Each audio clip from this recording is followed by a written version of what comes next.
Bonjour ou bonsoir à tous. Bienvenue dans la quatrième partie du cours Limites et continuité.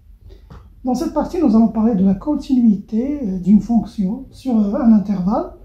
Et on va voir des exemples de fonctions continues sur leur domaine de définition. Aussi, on va voir les opérations sur les fonctions continues et la composée de deux fonctions continues. Bien, à titre de motivation, voici un exercice d'application sur lequel on va appliquer les propriétés que nous allons voir du cours, que je vais vous expliquer tout à l'heure. Bien, l'exercice nous dit, soit f, la fonction numérique définie par f de x qui est égal à la racine carrée de x moins 2 sur x moins 4. Montrez que f est continu sur l'intervalle 2, 4. Il est fermé du côté de 2 et ouvert du côté de 4. 2. Étudier la continuité de la fonction g sur son domaine de définition. Voici la fonction g. G de x égale à cosinus de la racine carrée de x au carré moins 1. Voilà, alors bien sûr, comme je le dis toujours, si vous avez déjà vu le cours, alors mettez la vidéo en pause et faites un effort avant de voir la solution. Alors maintenant, passons, je vais vous donner les propriétés dont vous allez avoir besoin pour répondre à cet exercice. Bien, alors, la continuité d'une fonction sur un intervalle. Proposition. Une fonction f est continue sur un intervalle ouvert i s'il est continu en tout point de i. En particulier, f est continu sur un intervalle ouvert ici AB s'il est continu en tout point de AB. Autrement dit, quel que soit x0 dans AB, la limite de f de x, quand x tend vers x0, c'est f de x0. Une fonction f est continue sur l'intervalle fermé maintenant, AB, s'il est continu d'abord sur l'intervalle ouvert AB, et continue à droite en A, et continue à gauche en B. Donc il faut s'assurer d'abord qu'il est continu à droite en A, et qu'il est continu à gauche en A. Ensuite, il doit être continu sur l'intervalle ouvert AB, pour conclure qu'il est continu sur l'intervalle fermé AB. Une fonction est continue sur un intervalle semi-ouvert ici, fermé du côté de A, ouvert du côté de B, s'il est continu sur l'intervalle ouvert AB et est continu à droite en A. Ça, c'est comme la question. C'est l'intervalle de la question. Ici, regardez l'intervalle en question. C'est 2, 4. Donc, c'est ce cas qu'on va aborder. Alors, vous devez d'abord s'assurer qu'il est continu à droite en A, puis il est continu sur l'intervalle ouvert AB. Symétriquement, une fonction f est continue sur l'intervalle maintenant, il est fermé, il est ouvert du côté de A, fermé du côté de B, s'il est continu sur l'intervalle ouvert AB et continue à gauche maintenant de B. Bien, donnons des exemples. Alors voici des exemples de fonctions continues. Par exemple, la fonction constante est continue sur R. C'est quoi la fonction constante? C'est une fonction f de x qui est égale à une constante, à un nombre réel, A appartenant à R. Alors vous remarquez, si je prends un A par exemple positif, maintenant il est là, ici c'est A, alors la fonction, regardez, elle est comme ça. C'est une fonction constante, quel que soit un x dans R, f de x toujours égal à son nombre, soit A. Alors vous voyez qu'il est continu. 2. Toute fonction polynomiale P est continue sur R. Alors toutes les fonctions polynômes, les polynômes Px, connaissez les polynômes, soit de second degré, troisième degré, ainsi de suite. Alors, x à la puissance n, plus an-1, x à la puissance n-1, jusqu'à plus a1x plus a0. Alors, tous les polynômes, ils sont toujours continus sur R. 3. Toute fonction rationnelle est continue sur son domaine de définition. Alors une fonction par exemple f de x est dite rationnelle si elle est égale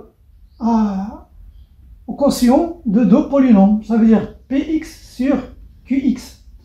Avec p et q, deux polynômes. P et q, deux polynômes. Ça, c'est une fonction rationnelle.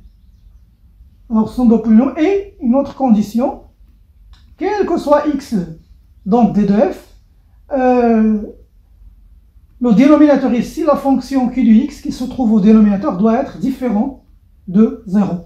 Alors, s'il est différent de 0 pour tout x, donc df, on dit que la fonction ici est continue sur son domaine de définition. La fonction sinus, cosinus sont des fonctions continues sur R. La tangente ici est continue sur tout intervalle inclus dans son domaine de définition. La fonction racine carrée de x est continue sur R+. Ça c'est plus. Toute fonction racine carrée de x est continue sur R+. Bien. Alors maintenant, les opérations sur les fonctions continues. Alors, f et g sont deux fonctions continues sur un intervalle i et k un nombre réel. Alors, le résultat ici, les fonctions f plus g et la fonction k fois f et la fonction f fois g, ils sont aussi continues sur i. Pour tout n, ici, dans n étoile, la fonction f à la puissance n, qui à chaque x associe f de x à la puissance, tout le temps à la puissance n, est aussi continue sur i. La fonction g ne s'annule pas sur i, alors la fonction 1 sur g et la fonction f sur g sont continues sur i. Donc, vous voyez la condition, il faut que g de x soit différent de 0, quel que soit x dans i. La fonction valeur absolue de f est aussi continue. N'oubliez pas que ici, regardez, la condition initiale f et g doivent être d'abord continues. Quatrièmement, si f est positif sur i, alors la fonction racine carrée de ce f, de la fonction f est continue. Ça veut dire que f est continue,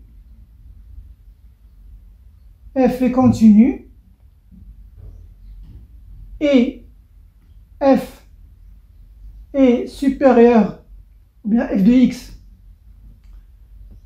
x ici sur i, f de x est supérieur à 0 pour tout x dans de i.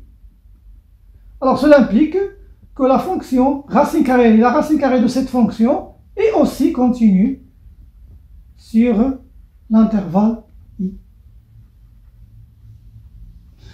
Voilà. Reste maintenant la composée de deux fonctions.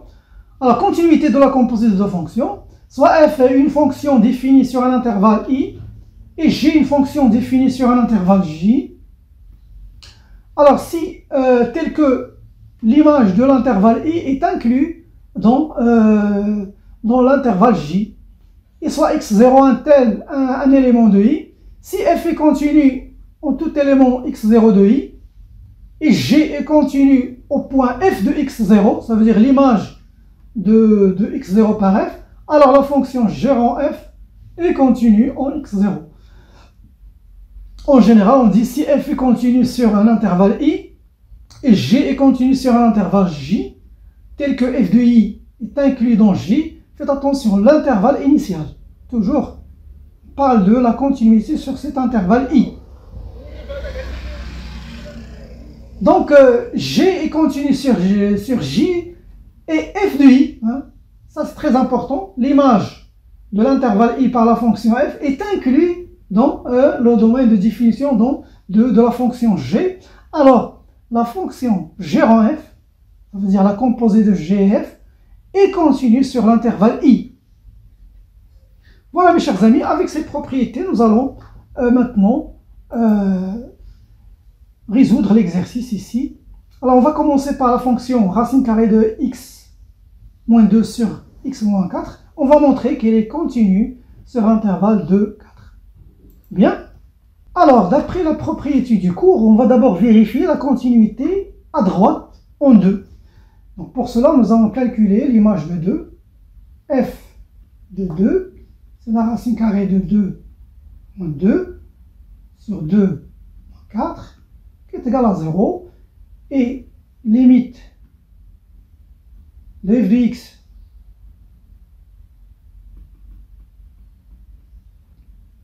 limite de f de x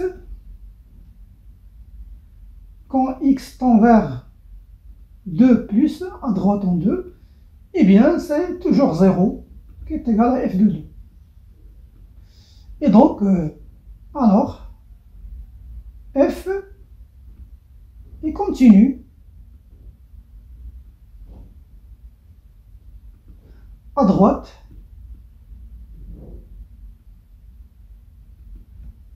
en 2. Maintenant, on va voir la continuité sur l'intervalle ouvert maintenant de 4. On va vérifier la continuité sur l'intervalle ouvert de 4. Bien. Alors la première remarque ici, on a f. Regardez, f est une fraction de deux fonctions. Je vais appeler la première fonction g sur h. Avec g, la fonction qui, à chaque x, lui associe la racine carrée de x moins 2. Et h, c'est la fonction qui, à chaque x, lui associe la fonction x moins 4. Bien, alors pour que f soit continu, il faut d'abord que, d'après les propriétés du cours, il faut que g soit continu et h aussi soit continu. Et une autre condition qu'il faut exiger pour h, que h de x soit différent de 0, quel que soit x, donc l'intervalle ouvert de 4. Mais commençons d'abord pour la continuité de g. Alors on remarque que g, c'est quoi g? G, c'est une composée de deux fonctions.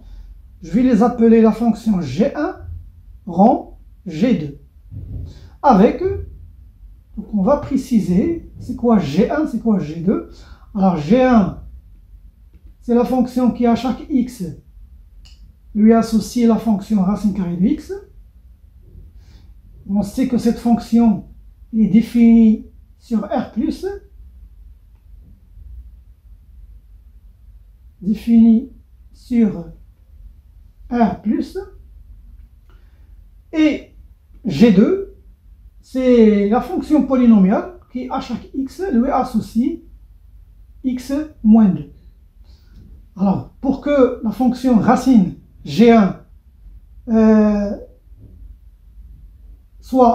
pour que la fonction g, ça veut dire la racine carrée de x moins 2, soit continue, il faut que g2 vérifie quelques conditions. Et on remarque ici, alors je vais dire, on a g2, ça veut dire x moins 2, et une fonction polynôme,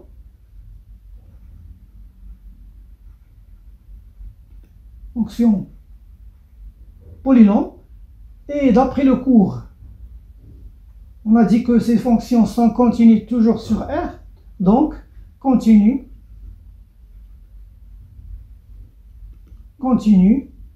sur l'intervalle ouvert de 4, parce que 2, 4 est inclus dans R. Je vais ajouter aussi la condition que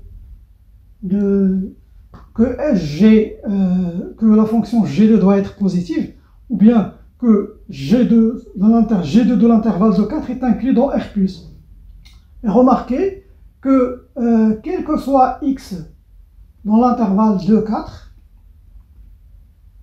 ça veut dire cela implique que x est compris entre 2 et 4. Cela implique que x moins 2 va être compris entre 0 et 2. 2 moins 2 c'est 0, 4 moins 2 c'est 2. Donc cela implique que G2 de x est positive. Voilà, cette condition est suffisante pour dire que sa racine carrée est positive et sa racine carrée est continue. Ou bien je peux utiliser la propriété de la composée de deux fonctions et dire cela implique aussi que G2, c'est la fonction G2 de l'intervalle, l'image de l'intervalle de 4 par cette fonction G2 est inclus dans R+, ça veut dire là où G1 est défini. Hein. Tout à l'heure dans la composée de deux fonctions, regardez, on a dit que ici notre I, ici le I c'est l'intervalle 2, 4, ça c'est l'intervalle 2, 4, et notre fonction J ici, J c'est R+. Donc l'image de 2, 4 se trouve, est inclus dans R+. Voilà, donc on peut conclure maintenant. Donc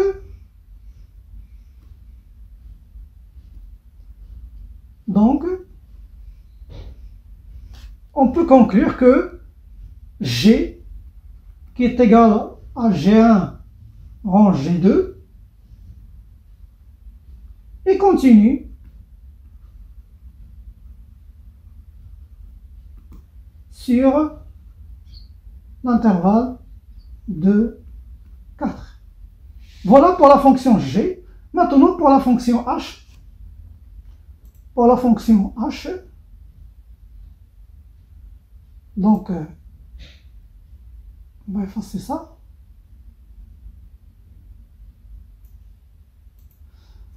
Donc, je vais d'abord vous laisser que f est égal à g sur h. Alors pour la fonction h, on a, quel que soit x dans l'intervalle de 4, h de x qui est égal à x moins 4 est toujours différent de 0. Voilà, toutes les conditions sont vérifiées. G est continu. Alors, on va dire d'abord, d'abord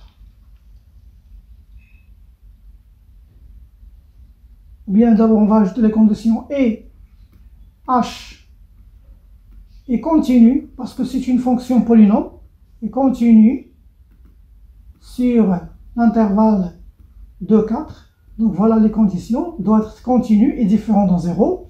Donc on peut conclure que f est continu sur l'intervalle de 4. Conclusion. Alors finalement on a dit qu'il est continu à droite en 2. Maintenant, il est continu sur l'intervalle ouvert de 4. Alors, f est continu sur maintenant l'intervalle semi-ouvert de 4. Voilà, c'est comme ça. Ce sont juste des rédactions pour ce genre d'exercice, c'est juste des rédactions. Bien, pour deuxième question. Là, on a une fonction g de x. G de x qui est égal à cosinus de la racine carrée de x au carré moins 1. Alors on va voir d'abord sa continuité sur son domaine de définition. Donc on va d'abord trouver le domaine de définition. Donc je vais dire x appartient à d de g. Alors la condition qu'il faut exiger, il faut que l'expression ici qui se trouve dans la racine carrée soit positive. Cela est équivalent à dire que x au carré moins 1 est supérieur ou égal à 0. Et donc cela est équivalent à dire que x appartient à l'intervalle moins l'infini moins 1 union 1 plus l'infini.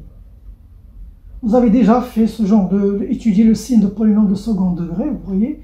Là, il s'annule en moins 1 et 1. Là, on a x au carré moins 1. Là, ce sont ces racines, moins l'infini, plus l'infini.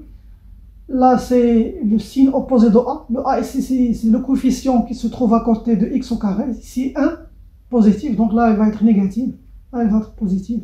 Là, il va être positif. C'est pour cela que x appartient à l'intervalle moins l'infini moins 1, union 1 plus l'infini. Donc, D de G, c'est l'intervalle moins l'infini moins 1, union 1 plus l'infini. Donc, pour alléger les notations, on va appeler cet intervalle I. Donc, on va étudier là la continuité sur l'intervalle I. Donc, remarquons, on a que notre fonction ici G, il est composé de 3 fonctions. Ça veut dire G1 rang G2 rang G3. On va définir ces 3 fonctions avec G1, c'est la fonction qui à chaque x lui associe cosinus de x. Et c'est une fonction qui est définie sur R. Pour G2, c'est la fonction qui à chaque x lui associe la racine carrée de x. Et on sait que cette fonction est définie sur R+. Et G3, c'est la fonction qui à chaque x lui associe le polynôme x au carré moins 1. Bien. Alors, maintenant, on va vérifier les conditions pour que notre composé soit continu sur cet intervalle, c'est-à-dire l'intervalle I, D de G. Alors, commençons d'abord par la fonction G3. Alors, G3 est une fonction polynôme,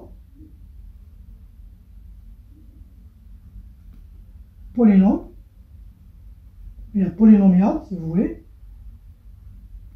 continue. On a dit que les fonctions polynômes sont toujours continues sur R. Donc, s'il est continu sur R, il va être continu sur I. Je vous rappelle ici, le I, c'est moins l'infini moins 1, union 1 plus l'infini. Maintenant, il faut que G de 3 de l'intervalle I soit inclus dans, regardez, doit être inclus dans R+. C'est ce qu'on va vérifier. Donc on va dire que quel que soit x dans I, on sait que x au carré moins 1 est supérieur ou égal à 0. Cela implique que G3 de I est inclus dans R+. Et donc, cela me donne le droit de dire, donc, G2 rang G3 et continue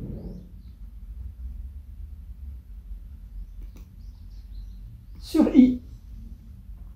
Toujours, on vérifie là la continuité sur notre intervalle I. Maintenant, si on prend cette fonction G2 rang G3, elle est définie sur R+, son image, il va se retrouver dans R, et on a G2 rang G3, tout ça de l'intervalle I est inclus dans R. Donc, puisqu'il est continu sur I, G3 rang G2 rang G3 est continu sur I, et G2 rang G3 de l'intervalle I en question est inclus dans R. Donc, on peut dire que G1 rang G2 rang G3 est continu sur I. Donc, je vais appeler cette fonction, d'abord, on va dire, donc, notre fonction G, donc G qui est égal à G1 rang G2 rang G3 et continue sur I, sur le domaine de définition. Voilà, c'est juste des rédactions, il faut juste bien rédiger son exercice. Voilà mes chers amis, c'est la fin de cette vidéo, je vous donne rendez-vous à la prochaine.